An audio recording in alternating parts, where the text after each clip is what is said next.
दोस्तों, welcome back to your channel. आप सभी का स्वागत है आपके अपने चैनल आर्या ऑफिशियल क्लासेस में। पहली ही क्लास में पूरा मैंने सोचा था कि मैं कंप्लीट कर दूंगा, कुछ कारणों से, कुछ आ जाने की वजह से मुझे जाना पड़ा। तो मैं जल्दी से कोशिश करूंगा कि वहीं से कंटिन्यू करके आपकी समस्या का समाधान करूं, ठीक है। अगर आप चाहेंगे तो मैं दोनों वीडियो को डिलीट करके और एक पार्ट में कंबाइन करूँगा तो बड़ा टाइम लगेगा, इसलिए आप दोनों पार्ट देख लीजिएगा प्लीज़, ठीक है। चलिए संस्कृत अनुवाद की बात करते हैं। अनुवाद को करने से पहले आपको कुछ चीज़ों के बारे में संपूर्ण जानकारी होनी चाहिए भाई मेरे। नंबर 1 पे आपको लकार आना चाहिए, लट लकार, लंग लकार, लिट लकार, लोट लकार और विधिलिंग, ठीक है। 5 तरीके के लकार हैं। ये वर्तमान दिखाता है, ये भूतकाल दिखाता है, ये भविष्य दिखाता है, ये आज्ञार्थक दिखाता है और ये चाहिए के अर्थ में दिखाता है कि चाहिए का मतलब क्या होता है, ठीक है। अब ज़रा ध्यान से सुनना, मैं आपको सिर्फ अभी इतनी चीज़ें सिखाऊंगा कि आप पहले पहचान करना सीख जाओ कि कौन सा टेंस जो है। जैसे हम लोग टेंस देखते हैं कि कौन सा टेंस है, प्रेजेंट, पास्ट, फ्यूचर, उसके बाद देखते हैं कि इंडेफिनिट है कि कौन सा है। तो इसी तरीके अभी में सिर्फ टेंस सीखना है, ठीक है। आप देखो भैया, यहाँ लिखा है सीता पढ़ती है, तो ये लट लकार है क्योंकि पढ़ती है का मतलब ये प्रेजेंट यानी वर्तमान को दिखा रहा है। और आपको पता होना चाहिए कि अगर हम बात वर्तमान की करेंगे तो लट लकार होगा। लिट लकार भविष्य होता है और लंग लकार जो होता है वो मुकेश पढ़ता था, यानी था का मतलब पास्ट दिखा रहा है, या मुकेश ने पढ़ा, ये भी लंग लकार के अंतर्गत ही आता है। अब सुनिएगा, इनको बनाने का तरीका क्या होता है। सबसे पहले आपको पता होने चाहिए कुछ मोस्ट इंपॉर्टेंट कीवर्ड, जिसमें से ये वाले कीवर्ड आपको पता होने चाहिए कि एक वचन में कैसे हम लोग प्रयोग करते हैं। और देखो, वह तो हर एक सेंटेंस में आना ही होता है। वह, हम, मैं, तुम दोनों, हम दोनों, वह दोनों, वे दोनों, ये वाले टेंस तो पूछे ही जाने वाले हैं, ये बिल्कुल सरल वाले होते हैं। तो आप याद कर लोगे भैया। देखो, सह का प्रयोग हम करते हैं वह के लिए, लेकिन जब बात होती है किसी पुरुष की, जैसे मैंने कहा वह राजा है, तो वह के सेंस में राजा जो है वो एक पुरुष है, तो हम सह लगाएंगे। लेकिन हम सा कब लगाएंगे? जब वह एक स्त्री होगी। तो आप अगर आपसे कोई पूछे आ प्रत्यय कब लगता है, तो बोलोगे स्त्रीलिंग दर्शाने के लिए हम आ प्रत्यय को प्रयोग करते हैं। तो का मतलब होता है, देखो ये होता है वह, ये होता है वह दोनों, और ये होता है वह सब। तो वे दोनों या वह दोनों या वे सब, वह सब बात एक ही है, वे सब की हम बात करेंगे। तो आप बोलोगे सह का मतलब वह, तो का मतलब वे दोनों, और ता का मतलब ते का मतलब वे सब, ठीक है। लेकिन अगर हम स्त्री की बात करेंगे तो सा का मतलब वह, ते का मतलब वह दोनों लेकिन स्त्रियां हैं, और ता का मतलब वे दोनों, वे सब लेकिन स्त्रियां होनी चाहिए, ठीक है। अगर हम बात करते हैं तुम के लिए, तो तुम चाहे पुल्लिंग हो चाहे स्त्रीलिंग हो, तुम ही रहोगे भाई। तो तुम के लिए याद रखना तुम, यूयाम, यूयम। यूयाम हम लगाते हैं तुम दोनों के बोलने के लिए, यूयम हम लगाते हैं तुम सब के बोलने के लिए। क्या बोलने के लिए? तुम सब। ऐसे हमने तुमसे कहा कि बताओ हम सब, क्या बोला हमने? कहा हम सब, वयम। अच्छा, हम बोले हम दोनों, हम दोनों, तो भैया आवाम। लेकिन अगर मैंने कहा हम, तो हम का मतलब हो गया अहम, और मैं का मतलब भी अहम। यानी मैं अकेले अपनी बात करूंगा तो अहम बोलूँगा, हम अपनी बात करेंगे तो अहम बोलेंगे, आवाम बोलेंगे जब हम दोनों की बात करेंगे, या मैं दो लोग हूँ तो बात करूँगा, या वयम बोलेंगे जब मैं और मेरे साथ मेरा एक ग्रुप है तो हम बोलेंगे हम सब, तो हम वयम का प्रयोग करेंगे। क्या ये बात इतनी याद हो गई? जल्दी ही कर रहा हूँ यार, इससे ज़्यादा जल्दी कैसे कर दूँ बताओ तुम फिर। दूसरे नंबर पे सीखने से पहले हमें अभी सिर्फ और सिर्फ एक धातु पे ध्यान देना है, पठ धातु। किस पे? पठ धातु। पठ की तरह ही सारी धातु और बन जाएगी। जैसे पठति पठता पठंती बनेगा, वैसे अगर भू दे दिया जाए तो भवति भवता भवंती बन जाएगा। तो एक आप याद करोगे, बाकी के आप रिलेटेबल देखोगे सारी सेम ही लगभग लगती हैं, ठीक है। तो अभी फ़िलहाल आपको पठ धातु समझना है। अगर हम पठ धातु में बात करें तो भैया देखो, लट लकार में हम कैसे प्रयोग करते हैं, बड़े ध्यान से सुनिएगा। और ये बेसिक चीज़ें अगर नहीं समझ पाओगे, कभी ट्रांसलेशन बनाना सीख नहीं पाओगे भाई, ठीक है। वैसे बहुत टफ होती है संस्कृत, मुझे भी अच्छी नहीं लगती है संस्कृत, सच्ची बात मैं बता रहा हूँ, मुझे बिल्कुल पसंद नहीं है संस्कृत। लेकिन अगर चीज़ों को मन से समझो और फिर थोड़ा थोड़ा आने लगता है तो लगता है कि यार इतनी ख़राब भी नहीं है, ठीक है। अब देखना, जैसे मैं आपसे एक बात सिंपल सी बोलता हूँ, मैंने कहा कि वह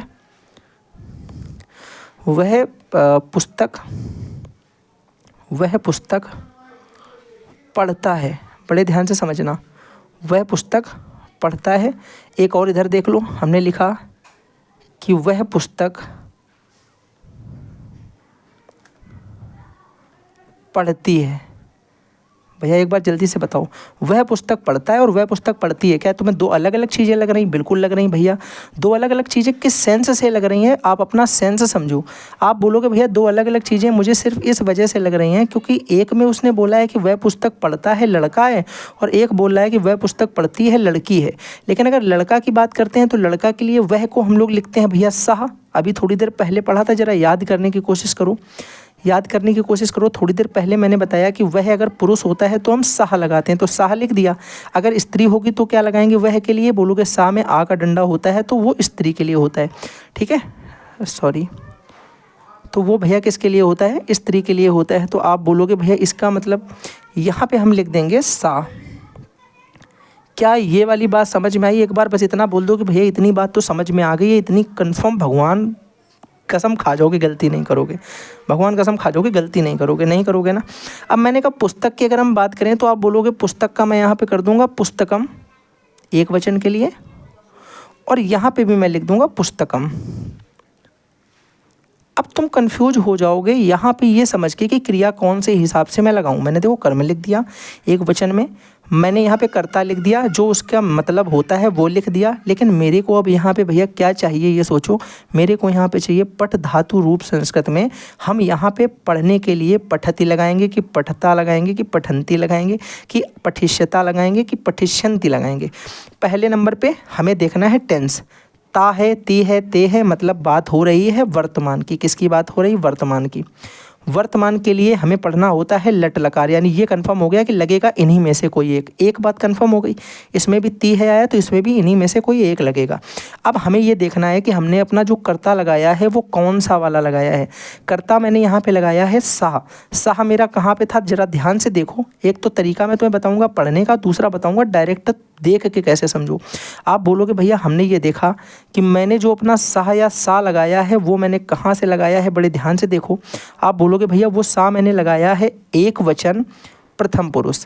एक वचन प्रथम पुरुष यानी प्रथम पुरुष का एक वचन मैंने लगाया है यहाँ पे। तो यहाँ पे जो भी मेरा इसके आगे का क्रिया लगेगी वो भी सेम जगह की लगेगी। और सेम जगह जरा मेरे भाई तुम भी बताओ एक बार देख के कहाँ है। एक वचन प्रथम पुरुष कहाँ दिखाई पड़ रहा है? ये दिखाई पड़ रहा। मतलब इन दोनों के दोनों में मैं क्या लगा दूंगा? आप बोलोगे दोनों की जगह लगा दूंगा पठती। दोनों जगह लगा दूंगा पठती। क्या यहाँ तक किसी को कोई समस्या? एक बार बस इतना बोलो कि मैं ट्रांसलेशन कर लूँगा। आप बस इतना बोलो मैं ट्रांसलेशन कर लूँगा। मुझे सिंपल सी चीज़ें समझ में आ गई हैं। मुझे अब संस्कृत से ट्रांसलेशन का डर थोड़ा थोड़ा सा कम हो गया है। थोड़ा थोड़ा सा कम बोलो बस अभी, ठीक है। इतनी बातें समझ में आ रही कि नहीं? बहुत ज़्यादा नहीं यार, मैं डीप तुम्हें पढ़ाऊंगा क्योंकि इतना समय भी नहीं है कि मैं तुम्हें हर चीज़ एक्सप्लेन कर पाऊँ, ठीक है। मैं जो मुझे लग रहा है कि ऐसा बेसिक बेसिक अगर मैं तुम्हें बता देता हूँ तो तुम्हारी हेल्प हो सकती है। मैं ये मान के चल रहा हूँ कि मैं तुम्हारी हेल्प कर सकता हूँ, ठीक है। मैंने तुमसे एक और बोला, मैंने एक सेंटेंस तुमसे बोला, जैसे एक सेंटेंस बनाओ कि मैं पुस्तक पढ़ता हूँ। ध्यान से सुनना, बिल्कुल कंफ्यूज होने वाली बात नहीं है, बड़े ध्यान से समझने वाली चीज़ें यहाँ पे सिर्फ इतनी है। मैंने यहाँ पे लिखा मैं पुस्तक पढ़ता हूँ। क्या लिखा है मेरे भाई? मैं पुस्तक पढ़ता हूँ। कुछ लोग बहुत कंफ्यूज होंगे, बिल्कुल मत हो। मैं को हम लोग क्या बोलते हैं? मैं या हम को हम लोग अहम बोलते हैं, अभी बताया था। और अब बस ये देखो कि अहम कहाँ पे होता है। अहम भैया होता है, अहम होता है उत्तम पुरुष में एक वचन की जगह पे। कहाँ पे होता है? उत्तम पुरुष एक वचन की जगह पे। तो हमें इतना पता है कि भैया यहाँ पे हमें पुस्तकम तो पहले लिख देना है, और पुस्तकम के बाद बस हमें उस जगह को नहीं भूलना है। पुस्तकम के बाद हमें उस जगह को नहीं भूलना है। उत्तम पुरुष का एक वचन यानी पठामी होता है, और हम यहाँ पे लिख देंगे पठामी। तो ये हो जाएगा अहम पुस्तकम पठामी, मतलब मैं पुस्तक पढ़ता हूँ। क्या यहाँ तक तुम्हें ऐसा कभी लग रहा है कि मुझे समझ में नहीं आ रहा है? बस इतना बताओ। आई होप तुम्हें चीज़ें समझ में आ रही होंगी, ठीक है। यानी मैं तुम्हें जो समझाना चाहता हूँ तुम बेसिक बेसिक समझ गए हो। इतना ही तुम्हें मैं बेसिक अभी समझा सकता हूँ इस एक क्लास में। भाई मैं बहुत ज़्यादा इसमें डीप अगर घुसूँगा तो तुम ये मान लो तुम 2-3 घंटे अपने दे दोगे। हाँ, उसके बाद तुमको ट्रांसलेशन आने लगेंगे, अनुवाद तुम सीख जाओगे। तो अगर तुम आगे चाहते हो कैसे सुपर टेट, सी टेट अगर देना है या फिर टेट देना है, तो उसके लिए अगर ज़रूरत पड़ती है तो मैं आपको चीज़ें एकदम बेसिक से एडवांस तक बता दूंगा, ठीक है। चलिए आगे अगर हम बात करते हैं, ध्यान से देखिएगा। विभक्ति की बात करूँ तो आपको राम के सारे रूप याद होने चाहिए। मैंने वृक्षात आपको पिछले वाले में क्लास में एक्सप्लेन किया है, तो वो वाली फर्स्ट वाली क्लास देख लीजिएगा। वो क्लास किसी वजह से मेरी बीच से बंद हो गई थी, ठीक है। तो उस क्लास को मैंने अपलोड कर दिया था। आगे देखिए नदी के आपको रूप याद करने, आप इसको बिल्कुल हल्के मत लीजिएगा, मैं आपको PDF अवेलेबल कराऊंगा टेलीग्राम चैनल पे, आपको ये रूप 100% याद होने चाहिए भैया, ठीक है। 100% आपसे बता रहा हूँ, मैं आपको लिख के दे रहा हूँ। चलो ये नधा वाला तो आपको देखने के लिए कल मिल ही सकता है, 100% मिल सकता है देखने के लिए। आपको गुरु का देखने को मिल सकता है रूप, ठीक है। आपको रामा का एक देखने को मिल सकता है, आपका बालका का भी देखने को मिल सकता है, ठीक है। नदी का और गुरु का और अस्मद उस्मद ये दोनों आपको याद ही कर लेने हैं। अस्मद याद कर लेना, युष्मद याद कर लेना। इनमें बिल्कुल भी आपको ये लापरवाही नहीं करनी है कि यार ये चलो छोड़ भी दो, कोई दिक्कत नहीं होगी, दिक्कत कल फिर, ठीक है। आगे देखो मैंने लिखा जैसे वे लोग विद्यालय जाते हैं, वे लोग का होता है ते, विद्यालय को विद्यालयम एक वचन। साथ ही साथ मैंने कहा जाते हैं, अब वे लोग कहाँ पे होता है, तुम बोलोगे भैया ये होता है साहा, फिर ये और फिर ये ते यहाँ पे होता है, ठीक है। सात तो ते यही तो होता है, तो ते यहाँ पे होता है ना। तो ते मैंने अगर यहाँ से उठाया है तो बताओ जरा, विद्यालय जाना, जाना मतलब गच्छति, गच्छता, गच्छन्ति, तो मैं इसको भी लास्ट वाला उठाऊंगा, तो गच्छन्ति मैंने यहाँ पे लिया है आखिरी वाला। बात आ रही है समझ में? सेम कॉन्सेप्ट मैंने लगाया। हम दोनों पुस्तक पढ़ते हैं, हम दोनों कहाँ पे आती है, तुम भी सोचो ना, हम दोनों कहाँ पे आते हैं भैया। लास्ट में हमने पढ़ा था अहम आवाम वयम, अहम आवाम वयम। अहम मतलब मैं या हम, आवाम मतलब हम दोनों, वयम मतलब हम सब, तो हमने बीच का लिया हम दोनों। तो ऐसे ही आखिरी वाली लाइन याद करो, पठामी, पठामी, पठावा और पठामा, यही तो होती है आखिरी वाली लाइन उसकी। तो वहाँ से हमने पठावा उठाया। देखो सेम जगह सेम प्लेस से दोनों जगह चीज़ें उठाएंगे। अगर हम कर्ता कहीं से उठाते हैं तो हम वहाँ से क्रिया भी उठाएंगे, और अपना कर्म यहाँ पे प्रथम पुरुष एक वचन लिखा हुआ है। आई होप आपको दिख रहा, प्लेस याद रखने की थोड़ी सी ज़रूरत पड़ेगी, अगर आप याद कर लोगे तो आपको ऑफकोर्स याद रहेंगे। अगर हम कारक की बात करते हैं तो कर्ता कारक प्रथम विभक्ति, शब्द का लोप भी देखना होता है कभी कभी। जैसे आपको ये मैं पहले बता भी चुका हूँ कि राम पुस्तक पढ़ता है, रामः। अब यहाँ रामः का प्रयोग क्यों हुआ है, इस बात को बड़े ध्यान से समझना, और थोड़ी सी चीज़ों को जरा सा बस ध्यान दोगे तुम्हें समझ में आएगा। हमने कहा राम के भैया देख लेते हैं कहाँ पे हैं, राम के इसमें है आई थिंक। अब बताओ पहला वाला मैंने तुम्हें बताया था, ठीक है। अगर हम यहाँ पे इसको देखें तो राम ने, इसके सेंस में यहाँ पे आएगा रामः, रामः, ठीक है। तो ये वाला मैंने ले लिया। लेकिन अगर मैं तुमसे बोलता कि सपोज़ करो एक उसमें और देख लेता हूँ एक क्वेश्चन, तब मैं तुम्हें आई थिंक एक्सप्लेन कर पाऊँगा सही से। एक सेकंड रुकिएगा। रामा रामा कृष्णा, मैं विद्यालय में पढ़ता हूँ, और पेड़ से पत्ते, जैसे पेड़ से पत्ते गिरते हैं, ये तो मैं तुम्हें बता ही चुका हूँ, तो दोबारा इसको क्यों बता रहा हूँ, पिछली क्लास में इसको एक्सप्लेन किया है।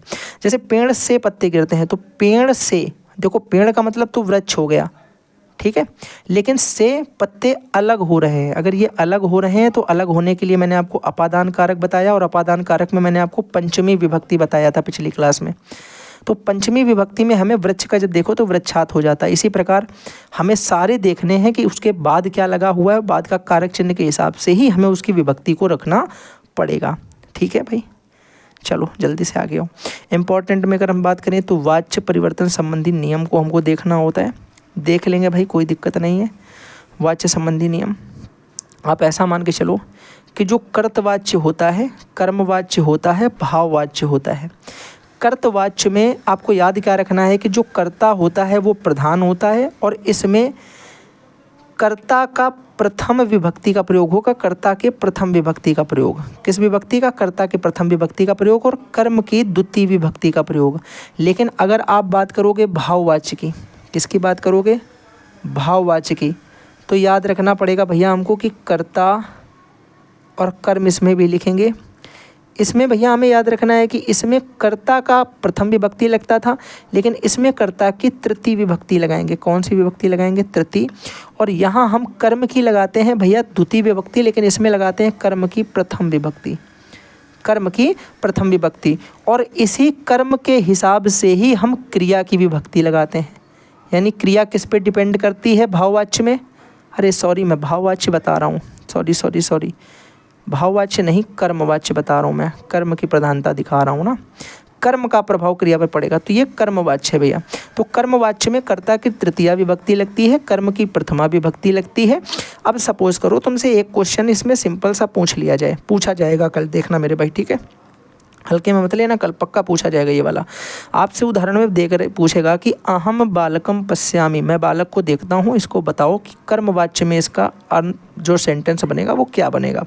आप बोलोगे कर्मवाच्य में हमने क्या पढ़ा, अहम जो लिखा है ये है कर्ता, बालकम कर्म है, पश्यामि क्रिया है। हमने ये सोच के देखा है भैया कि हमें इतना पता है कि जो अहम लगा यानी जो ये हमारा कर्ता लगा हुआ है, कर्ता की तो तृतीया विभक्ति लगेगी, तो अहम की तृतीया विभक्ति होती है मया, तो ये तो मया हो जाएगा। बालकम की प्रथमा विभक्ति लगेगी कर्म की, तो बालकम की तो प्रथमा विभक्ति बालकम रहेगी, कोई समस्या नहीं, यही बना रहेगा। लेकिन पश्यामि का अगर हम क्रिया रूप परिवर्तित करेंगे कर्म के हिसाब से तो पश्यामि का हो जाएगा दृश्यते। क्या हो जाएगा भैया, दृश्यते हो जाएगा। तो हमारा आंसर जो आएगा वो आ जाएगा मया बालकम दृश्यते। मया बालकम दृश्यते मतलब मेरे द्वारा बालक देखा जाता है, और उन्होंने बोला था कि मैं बालक को देखता हूँ, दोनों में अंतर है। मेरे द्वारा बालक देखा जाता है मतलब बालक स्पेशल है, तो हमने कर्म पे जोर दिया। उसने बोला था कि मैं बालक को देखता हूँ तो मैं स्पेशल हूँ, मैं उसे देख रहा हूँ, ठीक है। दोनों में आपको अंतर खुद ही पता चलेगा। मैं बस से जाता हूँ, ठीक है, और सॉरी, या फिर आप ऐसे ये ना करो, आप ऐसे कर लो, राम ने रावण को मारा और रावण राम के द्वारा मारा गया, ठीक है। तो ये दोनों चीज़ों में आप डिफरेंस समझो कि एक में राम को फोकस कर रहे हैं, एक में रावण को इंपॉर्टेंस दे रहे हैं। तो इन बातों को थोड़ा सा ध्यान रखना है भाई मेरे, तुमसे हो जाएंगे क्वेश्चन, ठीक है। देखो यहाँ पे मैंने बता भी दिया है कि जो कर्म प्रधान होता है कर्मवाच्य में, कर्म की प्रथमा विभक्ति लगेगी, कर्ता की तृतीया विभक्ति लगेगी, क्रिया अकॉर्डिंग टू कर्म लगेगी, कर्म के हिसाब से क्रिया परिवर्तित हो जाएगी। मया बालकः दृश्यते, बालक मेरे द्वारा देखा जाता है, मेरे द्वारा बालक देखा जाता है। पहला था अहम की तृतीया विभक्ति मया कर दी है मैंने, और बालकम की प्रथमा विभक्ति बालकम ही बनी रहेगी, दृश्यते बालकम के अकॉर्डिंग लगा है। मया पुस्तकम पठ्यते, मया पुस्तकम पठ्यते। अब इसको बताओ, अच्छा इसका जो होगा मेरे भाई कर्तवाच्य वो क्या होगा। बोलोगे मया है, इससे पहले ये अहम होगा, अहम का मया हो गया होगा, पुस्तकम पुस्तकम ही होगा, दोनों के लिए सेम था। और पठ्यति होगा, कितना होगा, पठ्यति होगा, पठ्यति नहीं होगा, सॉरी सॉरी सॉरी सॉरी। अब देखो ये मैंने गलती कैसे जल्दबाजी में कर दी, पठ्यति क्यों नहीं होगा, उसका एक रीज़न है यार। अहम के साथ अहम कहाँ पे लिखा होता है, अहम लिखा होता है उत्तम पुरुष का एक वचन, यहाँ पे होता है, तो यहाँ पे तो पठामा होता है ना, पठामी पठावा पठामा पठामी होता है, तो ये होना चाहिए था इसका कर्तवाच्य, इसका ये होगा। और इसी कर्तवाच्य को जब मैं चेंज करूंगा तो ये किसके अकॉर्डिंग हो जाएगा, बोलोगे यही कर्तवाच्य मेरा परिवर्तित होकर के कर्मवाच्य बनाएगा, मया पुस्तकम पठ्यते। आई थिंक आपको बात समझ में अच्छी तरीके से आ गई होगी जो मैं आपको बताना चाहता हूँ। चलिए आगे बढ़ते हैं, भाववाच्य को भी थोड़ा सा देख लेते हैं। इसमें क्या होता है कि कर्ता की तृतीया विभक्ति लगती है और क्रिया आत्मनेपदी होती है। आत्मनेपदी का मतलब है कि वो हस्यते रुद्यते हो गया और क्रीडते हो गया, इस तरीके से ते वाले सेंसेस में आएंगे और फीलिंग वाले आएंगे, भाववाच्य है। तो इसमें आप याद रखो, देवदत्तेन हस्यते, शिशुना रुद्यते, और बोल सकते हो शिशुना क्रीडते, ठीक है। इस तरीके की चीज़ें इसमें बन जाएंगी। अति के क्वेश्चन के हिसाब से अगर हम देखें तो अति में क्वेश्चन उच्चारण संबंधित आपसे पूछे जाते हैं हर बार। मैं आपको ऑलरेडी करवा चुका हूँ, लेकिन वहाँ मैंने आपको सूत्र पे ज़्यादा जोर दिया है, जैसे अकु विसर्जनीया नाम, ठीक है, कंठा, इस तरीके से जो मैंने आपको वहाँ सारे सूत्र बताए हैं, तो वो सूत्र आपको सारे याद होने चाहिए, ठीक है भाई। वो सूत्र आपको देख लेने हैं। सूत्र के बाद आपसे सीधा सीधा पूछा जाएगा, बताओ कि जा से जहाज जो है, कहाँ गया जा से जहाज, ये पूछेगा, बताओ ये उसका उच्चारण किस स्थान से होता है। आप बता दोगे बिना सोचे कि भैया तालव्य तालु से होता है, तालव्य तालु से होता है। सा सब याद रखना, ये वाला सा कहाँ से होगा, ये वाला सा कहाँ से होगा, ये वाला सा कहाँ से होगा, अलग अलग है, तीनों को याद रखिएगा। रा याद रखिएगा, ये बहुत इंपॉर्टेंट चीज़ें हैं भाई, इनको बिल्कुल हल्के में लेने की ज़रूरत नहीं है। तो ये आई होप आप देख लोगे, मैं आपको भी PDF अवेलेबल करा दूंगा, परेशान मत हो। यहाँ पे ध्यान से देखना, ये वाली बातें भी इंपॉर्टेंट है कि अभिता, परितः और सर्वतः, इनमें हमेशा द्वितीय विभक्ति का प्रयोग होता है। ये क्वेश्चन पर्सनली याद रखो कि अभितः, परितः और सर्वतः में किसका प्रयोग होता है, दोनों ओर, चारों ओर और बीच में, ये इनके सेंस होते हैं। उनमें हमेशा ही हम प्रयोग करते हैं किसका, द्वितीय विभक्ति का। इनसे संबंधित ये पूछ सकता है कि बताओ इनसे रिलेटेड एक क्वेश्चन बताओ, क्योंकि इसमें बोला जाता है कर्म कर्मण्येन द्वितीया। कर्म को कर्मण्येन द्वितीया का मतलब है कि यहाँ पे जो कर्म लगेगी वो द्वितीय विभक्ति ही लगेगी। कर्मण्य द्वितीया का मतलब कर्म जो लगेगी वो द्वितीय विभक्ति ही लगेगी इन शब्दों के साथ में। साथ ही साथ इनके शब्द भी याद रखिएगा कि ग्रामम ग्रामम अभिता होना चाहिए, अभिता है, ठीक है, भा से भट्टी है। ग्रामम अभिता वनम अस्ति, नगरम परितः जलम अस्ति। नगर के चारों ओर जल है और ग्राम के दोनों ओर वन है। ठीक है, तो इस तरीके से हमको याद रखना है अबिता और परिता का भी प्रयोग। ठीक है, चलिए, चाहो तो रट्टा मार लो, मैंने इसीलिए लिखा है कि अगर समझ ना पाओ तो रट्टा मार लो, वो भी तुम्हारे लिए बेटर ही है, कोई दिक्कत वाली बात थोड़ी ना है। भैया अगले नंबर पे याद रखिएगा, समाज से क्वेश्चन आपके 100% फंसेंगे, कोई रोक नहीं सकता है कि इससे क्वेश्चन ना आए। समशनम समासा का मतलब होता है संक्षेपीकरण को ही हम समास कहते हैं। बड़ी चीज़ को छोटे में लिखना समास कहलाता है। समास विग्रह का मतलब होता है कि इस छोटी संक्षेपीकरण वाली चीज़ को पुनः अपनी अपनी विभक्तियों में, पूर्व विभक्तियों में अलग अलग करना, ये क्या कहलाता है? समास विग्रह कहलाता है। बात को याद रखेंगे। याद रखेंगे भैया, इनके सूत्र आपसे पूछे जाते हैं। सूत्र में आप याद रखिएगा कि अव्ययी भाव का सूत्र तो यही होता है, अव्ययी भावः, अव्ययी भावः, इसका तो सूत्र ही ये होता है अव्ययी भावः, याद रखेंगे। ठीक है, साथ ही साथ याद रखेंगे पूर्व पद प्रधाना अव्ययी भावः, पूर्व पद इसका प्रधान होता है। किसी भी समास के बनने में दो पद आते हैं, एक होता है प्रथम पद या प्रधान पद, प्रथम पद बोलते हैं उसे, और एक होता है उत्तर पद, उत्तर पद। जैसे कोई बोलता है भैया कि जल कुंभी, तो जल और कुंभी, यथा संभव तो यथा और संभव, और ऐसे भैया जल मग्न तो जल और मग्न, ऐसे दो शब्द तुमको लगेंगे कि एक साथ जोड़ेगा और समास बन गया। जैसे देखो यहाँ पे यथा शक्ति, उप गंगम, अधि हरि, तो ये बहुत इंपॉर्टेंट क्वेश्चंस हैं जो मैंने इसमें लिए हैं एग्जाम्पल में। ठीक है, याद रखिएगा। दूसरे नंबर पे अव्ययी भाव याद करने का तरीका एक ये होता है, मैं एक सरल तरीका भी आपको समझाता हूँ कि जो अव्ययी भाव होता है इसमें उपसर्ग का प्रयोग होता है। उदाहरण के लिए जैसे आपने देखा है कि कहीं पे लिखा है मान, मान से पहले मैं उपमान कर दूं या अपमान कर दूं, ठीक है, या अभिमान कर दूं, तो देखो अभि, उप, अप, ये सारे शब्द जो हैं इनको क्या बोलते हैं? जो आगे लग जाते हैं और पूरा का पूरा मतलब बदल देते हैं जाके, इनको हम लोग मेरे भाई बोलते हैं उपसर्ग। अगर मैं आपसे यही उल्टा इनसे बात करूं, मैंने कहा कहीं पे लिखा था ईमानदार और मैंने इसमें ई प्रत्यय जगा दिया, तो ये हो गया ईमानदारी। तो जो पीछे लगता है वो प्रत्यय है, जो आगे लगता है वो उपसर्ग है। याद रखोगे, जो पीछे लगेगा वो प्रत्यय, जो आगे लगेगा वो उपसर्ग। ये एक मूल शब्द है, इस मूल शब्द के जो आगे लगेगा वो उपसर्ग होगा, जो पीछे लगेगा वो प्रत्यय होगा। और इस बात को याद रखिएगा मेरे भाई बड़े अच्छे से कि अगर उपसर्ग प्रधान होगा, अगर उपसर्ग प्रधान होगा मतलब उपसर्ग की औकात ज़्यादा मानी जा रही है, क्या मानी जा रही है? उपसर्ग की औकात ज़्यादा मानी जा रही है, तो वो अव्ययी भाव होगा।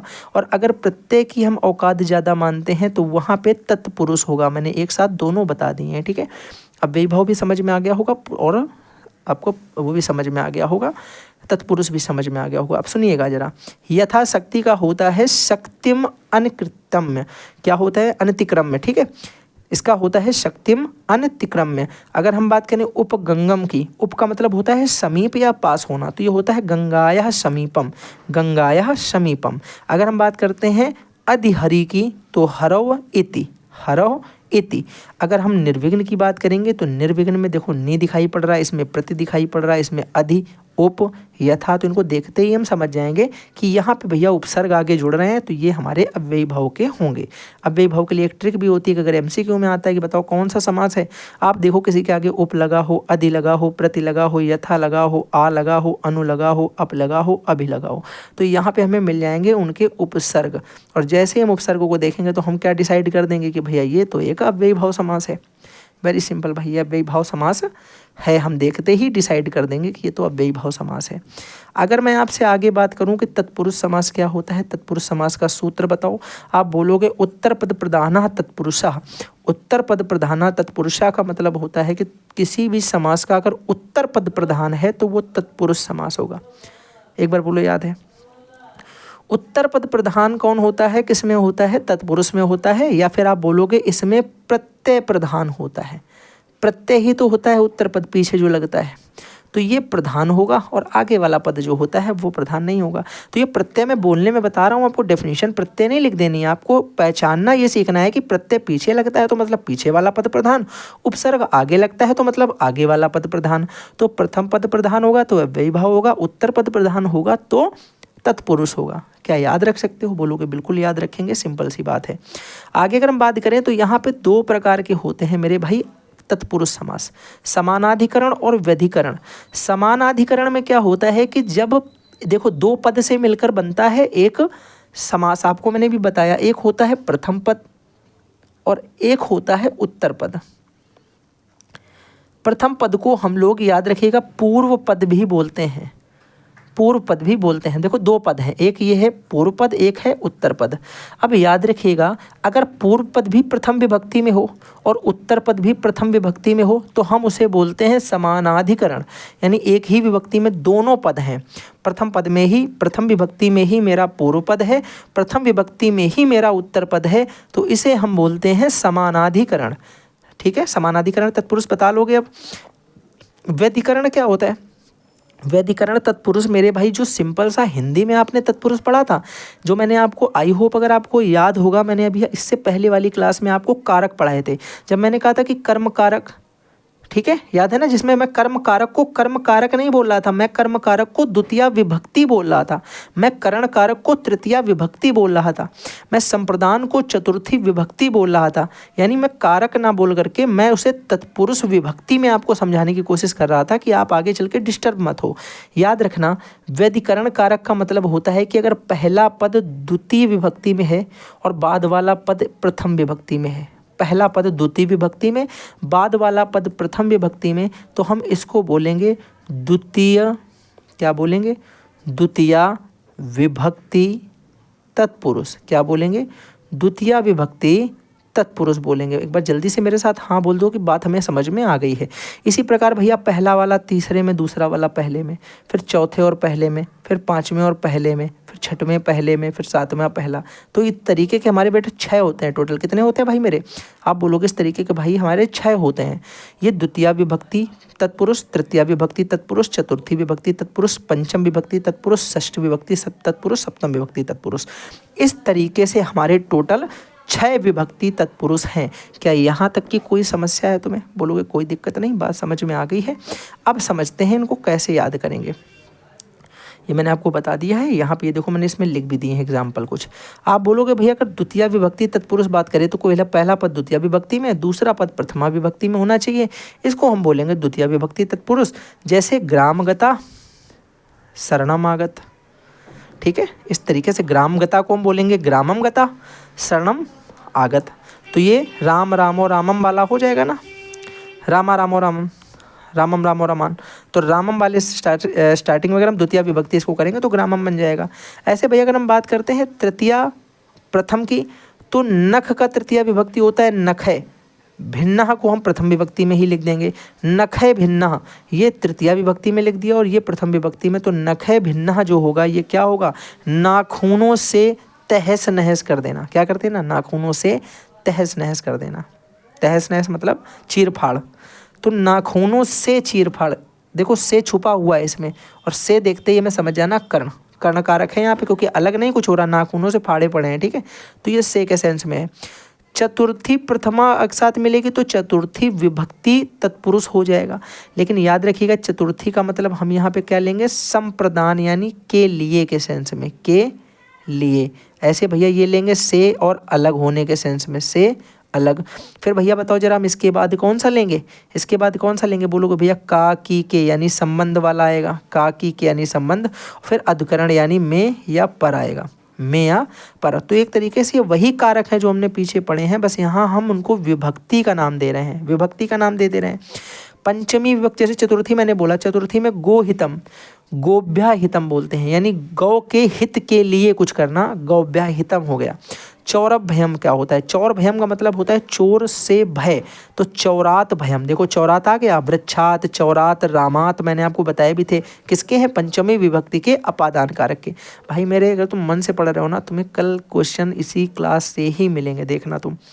राजपुरुषः, यानी राजपुरुषा का मतलब राज्ञः पुरुषा। मैंने आपसे बोला कि राज्ञः जरूर याद कर लेना, ये आपसे अलग से स्पेसिफिक पूछा जाएगा। राज्ञा, मात्राभ्या और एक पित्राभ्या या पित्र का कुछ था, एक वो मात्र पित्र, ये 2 और देख लेना, ठीक है, इनसे क्वेश्चन मिल सकता है। अब मैं बात करूँ सप्तमी और प्रथम के लिए, तो सप्तमी में आपको पता है जैसे शास्त्र प्रवीण, शास्त्र में प्रवीण होता है, शास्त्र में प्रवीण। देखो मन में बोलोगे शास्त्र में प्रवीण, लेकिन में नहीं, हमें अपना विभक्ति में लिखना है, तो आप बोलोगे शास्त्रे होता है सप्तमी में। क्या होता है? शास्त्रे प्रवीणः। अब ऐसे भैया अगर हम आपसे पूछें, आपको मैंने होमवर्क के लिए 2 क्वेश्चन दिए पर मानो ये होमवर्क नहीं है, आपसे बोला गया वृक्षात पतितः, तो वृक्ष पतिता लिखा तो हमने इसको करा वृक्षात पतिता।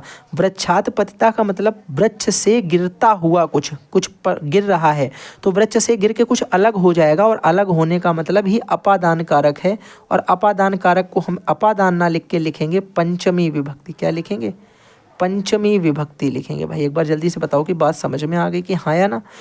भैया कार्य निपुणा यानी कार्य में निपुण, कार्य में निपुण, किसमें? कार्य में निपुण। में का मतलब सप्तमी विभक्ति हो जाएगी। क्या हो जाएगी भैया? सप्तमी विभक्ति हो जाएगी। तो मैं इसको लिख दूंगा कार्य निपुणः, कार्य निपुणः, तो ये कार्य हो जाएगा। ठीक है, आई होप बात तुम्हें समझ में आ रही होगी। आगे अगर हमसे बात करें तत्पुरुष समानाधिकरण, तो याद रखिएगा जो कर्मधारय समास हम लोग पढ़ते हैं ना, हिंदी में तो हम लोग कर्मधारय समास अलग से पढ़ते हैं, लेकिन एक्चुअल में तत्पुरुष समास का जो समानाधिकरण तत्पुरुष होता है उसी को हम बोलते हैं, यानी तत्पुरुषा समानाधिकरणः कर्मधारया, यानी जो तत्पुरुष का समानाधिकरण है उसी को हम कर्मधारय समास कहते हैं। इसमें पहला पद हमारा विशेषण और दूसरा पद हमारा विशेष्य होता है। विशेषण क्या करता है? ध्यान से सुनना, मैंने कहा काला आदमी, तो आदमी तो विशेष है, लेकिन कालापन उसका जो है वो उसका विशेषण है। तो विशेषण वह चीज़ होती है जो किसी पद की विशेषता बताए। काला होना, गोरा होना, लंबा चौड़ा ऊंचा, ठीक है, खट्टा मीठा नमकीन, ये सारे टेस्ट जो हैं ये सारे के सारे उसके विशेषण हैं। कि जैसे कोई आदमी बिस्किट खा रहा है, उसने कहा बिस्किट मीठा है, मीठा बिस्किट है, तो बिस्किट तो एक विशेष हो गया, लेकिन मीठापन उसका जो है वो विशेषण है। ठीक है, इसी प्रकार विशेष्य की अगर हम बात करते हो तो जिसकी हम लोग विशेषताएं बताते हैं वो जो होता है वो विशेष्य कहलाता है। तो विशेषणम विशेषण बहुलम, ये इसका फॉर्मूला होता है, लेकिन आपको ये नहीं याद रख के आपको याद रखना है इसका सूत्र, ये तत्पुरुषः समानाधिकरणः कर्मधारय। ठीक है, तत्पुरुषः समानाधिकरणः कर्मधारय। चलिए बात करते हैं हम तत्पुरुष समानाधिकरण से। आप समझ गए कि प्रथम पद विशेषण और दूसरा पद विशेष्य होगा, और दोनों ही विभक्तियां अगर प्रथम पद में दी जाती हैं तो हम उसे समानाधिकरण बोलते हैं, जो मैं आपको ऑलरेडी पीछे तत्पुरुष में बता चुका हूं। देखिएगा, जैसे कि भैया किसी ने बोला कृष्ण सर्पः, तो कृष्णः और सर्पः। महात्मा, तो यहाँ पे महाशब्द बहुत इंपॉर्टेंट है, अपने आप में याद रखिएगा। अगर ये महाशब्द किसी पुरुष के लिए लगता है तो महान रुकेगा, अगर ये महान शब्द किसी स्त्री लिंग के लिए लगेगा तो ये महती हो जाएगा, अगर ये महाशब्द किसी नपुंसक लिंग के लिए लगाओगे तो ये महत हो जाएगा। तो जैसे कोई महाकाव्य बोलेगा तो आप बोलोगे महत काव्यम, महानदी बोलेगा तो महती नदी, और महात्मा बोलेगा तो महान आत्मा। ये पुरुष के लिए हो गया, ये स्त्री के लिए, और ये नपुंसक के लिए। चलिए आगे बात करते हैं। ऐसे भैया चंद्रमुखम, पुरुष सिंहा, नरसिंहा, घना श्यामा, तो ये हमारे हो जाएंगे घनश्याम चंद्रमुख। यानी एक तरीके से कोई बोल रहा है कि चंद्र के जैसा मुख है, सिंह के जैसा पुरुष है, सिंह के जैसा नर है, घन श्याम के जैसा घन है, बादल है। तो ये सारे के सारे विशेषता ही तो बता रहे हैं।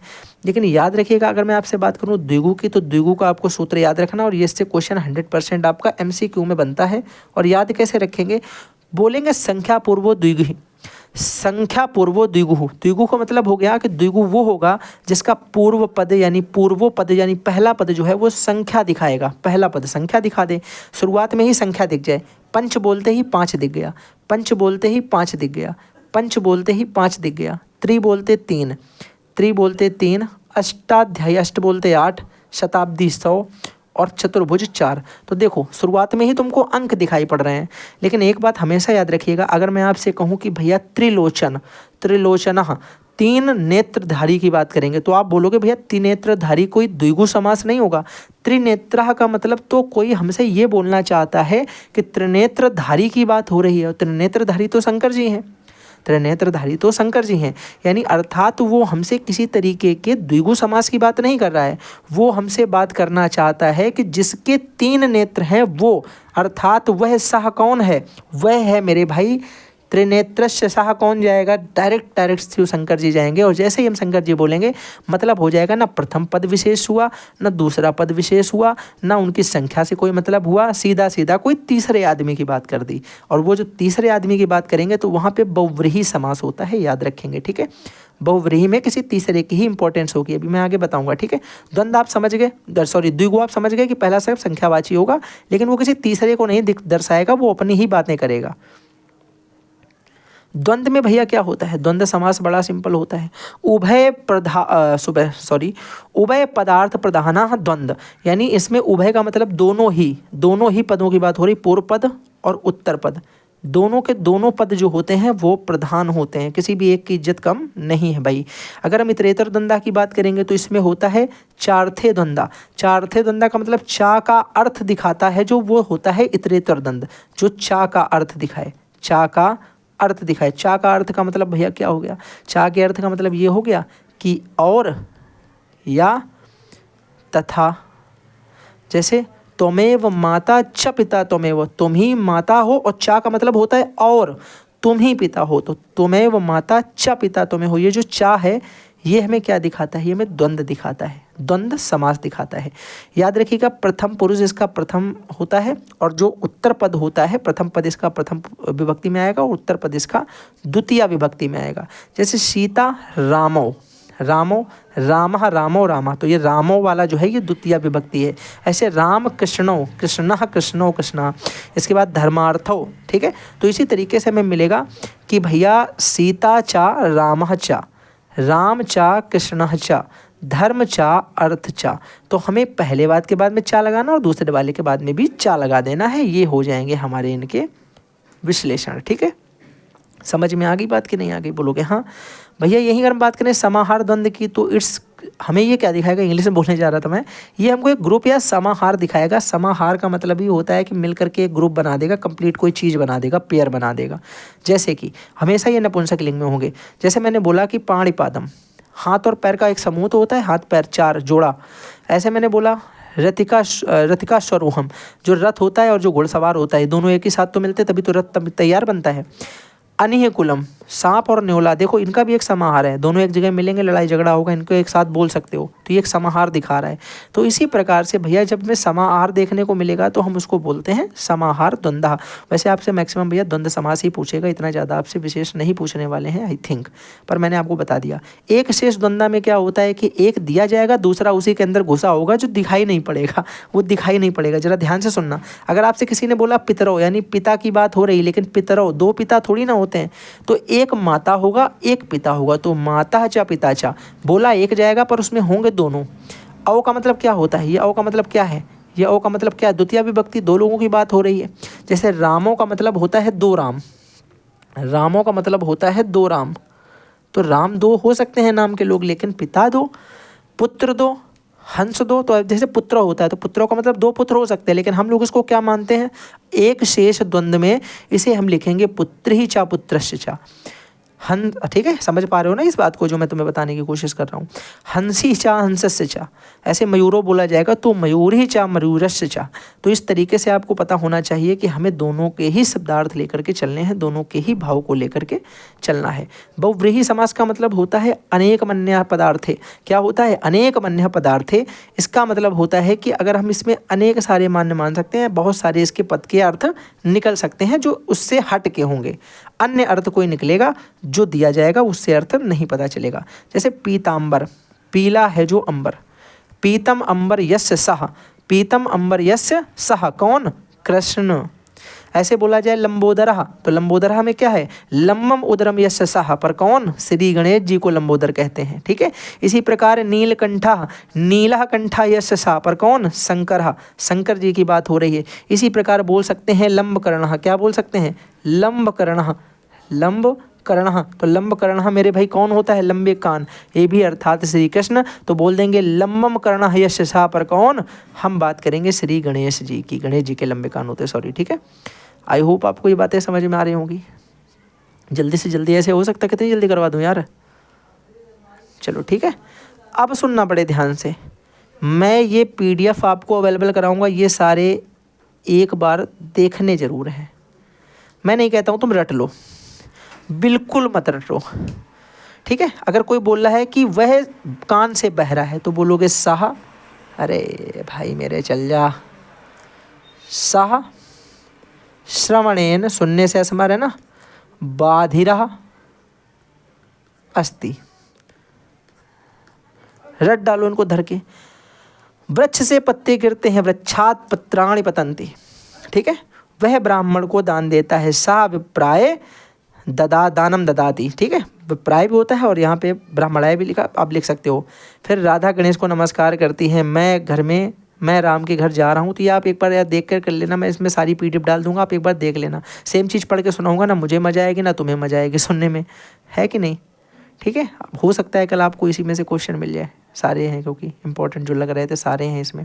तो ये सारे देख लीजिएगा एक बार, एक ही बार देखना है, कौन सा 10 बार देखना है। जैसे गुरु के सब और छात्र हैं। अब ये बहुत इंपॉर्टेंट मैं तुमसे क्यों बोल रहा हूँ ये तुम बताओ। सर्वतः गुरु छात्रः, ऐसा मैं क्यों बोल रहा हूँ कि ये इंपॉर्टेंट है? क्योंकि आपको मैंने थोड़ी देर पहले बताया सर्वतः, परितः, अभितः, ठीक है, ये तो छोड़ने ही नहीं है, इनको तो पढ़ ही लेना है। प्रीवियस ईयर नीचे घुमा घुमा के पूछा गया है। गुरु को नमस्कार, नमः वाले गुरुवे नमः जरूर याद रखो, नमस्कार वाले छोड़ना ही न मत इनको, इनको तो पकड़ के ही रखो। अब जैसे अहम चित्रम पश्यामि, ये तुम नहीं बना सकते थे क्या? मैं चित्र को देखता हूँ, अगर कोई बनाता है तो मैं का मैंने तुम्हें अभी बताया, मैं या हम का मतलब अहम होता है, ठीक है। और चित्र को हमें पता है फर्स्ट में रखना है, फर्स्ट का मतलब प्रथम विभक्ति में रखना चित्रम। और पश्य माने देखना, तो पश्यति पश्यता पश्यन्ति पश्यसि पश्यता पश्यति पश्यामि पश्यावः पश्यामः। तो पश्यामि क्योंकि अहम कहाँ आएगा? उत्तम पुरुष का एक वचन इस जगह पे, यानी उत्तम पुरुष वाली लाइन ये है और एक वचन ये है, और पहला दूसरा छोड़ के ये वाला जो होगा अहम की जगह वाला ये होगा पश्यामि। तो ये पश्यामि आ गया, तो यहाँ पश्यामि लिख दो, बन गया, ठीक है। तो मैंने जितना आपको बताया यार उसी में से सारे बन जाएंगे, तुम बड़े ज़्यादा डिस्टर्ब होने की तुम्हें ज़रूरत ही नहीं। बोला किसी ने छात्र चला गया, बहुत डिस्टर्ब है, ठीक है यार, छात्र चला गया कैसे बनेगा भाई? छात्रः और अब अचलति क्यों आ गया भैया? चलति चलता, चलंति चलसि चलता, चलत चलाम चलावा चलामा, ये बन जाएगा क्या? चला गया ना। अब तुम देखो यहाँ पे अचलति उसने लिख दिया, और चला गया के सेंस में होना चाहिए गच्छति, गया, तो गच्छति गच्छता गच्छन्ति होना चाहिए। तो ये पता नहीं कैसे लिख दिया, अगच्छत होगा, आगच्छत होगा। अब तुम ये बना दो, देखो भाई गलत निकल जाएगा। कैसे गलत निकल जाएगा यार? गलती नहीं निकल सकता। अगच्छत क्यों लिख दिया? अगच्छत गच्छता गच्छन्ति, अगच्छत गच्छता गच्छत, अगच्छामि गच्छावा गच्छामा, सारे तो सेम होते, बस आगे आ लिख दो। आ लिख दिया, लंग लकार बन गया। लंग लकार किस में होता? पास्ट में, यानी भूतकाल में, और गया तो भूतकाल का ही वाक्य है या नहीं? अरे बोलो हाँ या ना भाई, बोल दो कि बिल्कुल सही बात है, सारे हो जाएंगे भैया, कोई दिक्कत ही नहीं है, हमको तो सारे बना लेंगे। अब मैंने कहा नीचे आ जाओ, लिखा है प्रारब्ध मुक्तम जना ना, ये क्या लिखा है? श्लोकार्थ, अच्छा हाँ, श्लोक के अर्थ आते हैं। देखो इससे मुझे याद आ गया, इसमें मैंने क्या किया है कि जैसे कि 5 वाक्य आपसे नीतिपरक वाक्य 5 पूछे जाए, तो भगवान करे ऐसा फंस जाए तो ये तो पूरे याद हो जाएगा। लेकिन अगर इसको ना भी याद करना तो बस ये जरूर पढ़ लेना, वाक्य नहीं में से 20 से दे देगा। महियांसा प्रकृत्यामित भाषिणः, यानी जो सज्जन लोग होते हैं स्वभाव से मधुर भाषी होते हैं। कैसे होते हैं? मीठा बोलने वाले होते हैं। ऐसे यहाँ लिखा था प्रारब्ध मुक्त जना, मुक्तम जना ना परिवंजन्ति, तो इसको भी याद रखिएगा कि प्रारब्ध कर्म घटना अनुकूल प्रतिकूल परिस्थिति शरीर में रहने तक रहती है, परंतु ज्ञानी का उसका कोई भी प्रभाव ज्ञानी पर नहीं पड़ता है। इंपॉर्टेंट है, याद रखिएगा, पूछा जा चुका है। अगला देखिए, जैसे लिखा है कि सत्यम ब्रूयात प्रियम ब्रूयात ना ब्रूयात सत्यम प्रियम, यानी सत्य बोलना चाहिए, प्रिय बोलना चाहिए, अप्रिय सत्य को नहीं बोलना चाहिए। अप्रिय सत्य को नहीं बोलना चाहिए, जो प्रिय है वही सत्य बोलो, जो सबको अच्छा लगे। अब तुम किसी के खिलाफ एकदम जहर भी मत बोलो कि इतना भयानक सत्य बोल दो कि तुम्हें तो मैंने कल देखा था पार्क में, कौन था तुम्हारे साथ में, पापा के सामने पूछ लो इतना सत्य नहीं बोलना है, ठीक है। चलो अगला देखा जाए कि यत्र नार्यस्तु पूज्यते रमन्ते तत्र देवता, जहाँ नारियों की पूजा होती है वहाँ देवता निवास करते हैं। ये बहुत ज़्यादा इंपॉर्टेंट है, इस बात को याद रखिएगा। पूछा जाए विद्या, यार मैं क्यों उनको पढ़ के बता रहा हूँ, विद्या धर्मेण शोभते विद्या धर्म से शोभित, तो मैं तुम्हें ये बता ही क्यों रहा हूँ। पहली बात तो ये समझो, ये सारे के सारे तुम्हें पढ़ लेने हैं, तुम्हें मैं PDF दे दूंगा, एक बार देख लेना, ताकि तुम्हारे अंदर से आत्मा तुम्हारी ये ना बोले कि मैंने यार ये नहीं पढ़ा, ये बच गया। सब कुछ मिल जाएगा तुम्हें इस PDF में। 1 2 3 4 5 6 7 8 9 10, ये सारे मैंने तुम्हें बताई दिए। इंपॉर्टेंट वाले कौन है, फिर से एक बार मैं गोला लगा देता हूँ, देख लो, फिर से मैं गोला लगा देता हूँ। नवदशा या फिर एकोनविंशत, एकोनविंशत, ये ज़्यादा आने के चांस हैं, ठीक है। और आगे आ जाओ, 29 का 39, 39 बोलोगे, इसे क्या बोलोगे, इसे बोलोगे 39, ठीक है। इसके बाद अगर मैं तुमसे आगे का बताऊं तो बोलोगे 39, 39, उसके बाद एकोन पंचाशत, इसके बाद 59 का एकोन 60, ठीक है। उसके बाद एकोन सप्तति, ये भी ठीक, 70 से पहले 69 का। एकोनाशीति, एकोनाशीति का मतलब 80 के पहले वाला एक, तो यानी 79, 79 की बात हो रही है।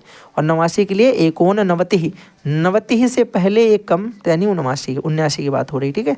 और 99 नवनवति, ठीक है। एकोन शतम क्यों नहीं किया, पूछ लो ये भी, ठीक है ना। तो इसी के साथ में भाई मेरे पूरे की पूरी मैंने तुमको आई थिंक ख़त्म है, लास्ट पेज है। तो आई होप जो मैंने ट्राई किया है, जो मैंने सोचा था कि मैं तुम्हारे साथ इतनी चीज़ें शेयर करूंगा, उसमें तुम्हें इतनी चीज़ें समझ में आएंगी, वो तुम्हें सारी आ गई होंगी। ये हम लोगों ने अभी पढ़ा है, उसके पहले जो हम लोगों ने पढ़ा था वो वाली क्लास भी तुमने ध्यान से देख ली। इन दोनों क्लासों में तुम्हें मेरे हिसाब से पूरा एक कंप्लीट रिविजन मिल जाएगा। मैंने तुमको इसमें ऊष्म में व्यंजन भी बता दिए हैं, मैंने तुमको इसमें अंतस्थ व्यंजन भी बता दिए हैं, हालांकि बताने का तरीका अलग था। इसके अंदर मैंने तुम्हें बताया कि कौन से ऊष्म होते हैं, कौन से अंतस्थ होते हैं, कौन से स्वर आएंगे, कहाँ अस्वर आएंगे, कहाँ क्या आएगा, ये मैंने आखिर में लिख भी दिए कि कौन से स्वर हैं, कौन से क्या हैं। तो बिल्कुल डिस्टर्ब होने की ज़रूरत नहीं, जितना बताया है उसमें से पेपर आएगा। साथ में देखो ये नहीं कि सब मेरे भरोसे छोड़ दो, आपको करना क्या है, सीरीज उठाओ जो प्रीवियस ईयर में आए, या फिर जो भी सीरीज में आपके एमसीक्यू वगैरह दे रखे उनको यार खुद से पढ़ो, ठीक है। अब मैं लेके सोचूं कि एमसीक्यू इसमें बैठ जाऊं, फर्जी का 10-15 क्लासें बना दूं, कोई फ़ायदा नहीं है उसका। तुम जो चीज़ 5 मिनट में एमसीक्यू पढ़ सकते हो, कोई क्लास वाला वही 15 एमसीक्यू करवाने में 1 घंटा खा जाएगा। तो बेटर है खुद से पढ़ लो। तो चलो thanks for watching, bye bye, और फिर मिलते हैं अगले किसी सेशन के साथ में। तब तक के लिए टाटा एंड बाय बाय। और हाँ याद रखिएगा, कंप्यूटर की क्लास नहीं देखी है, कंप्यूटर का फर्रा से बेटर क्लास पड़ी हुई है, सिर्फ एक ही क्लास पड़ी है और बहुत बेहतरीन क्लास पड़ी है, वो उतना देख लो तुम्हारा काम हो जाएगा। साथ ही साथ अगर तुम ये चाहते हो कि मैं तुम्हारे लिए और सारी क्लासें लेके आऊँ तो चैनल को सब्सक्राइब करिए, वीडियो को लाइक करिए, hit the bell icon for my new update, and thanks for watching.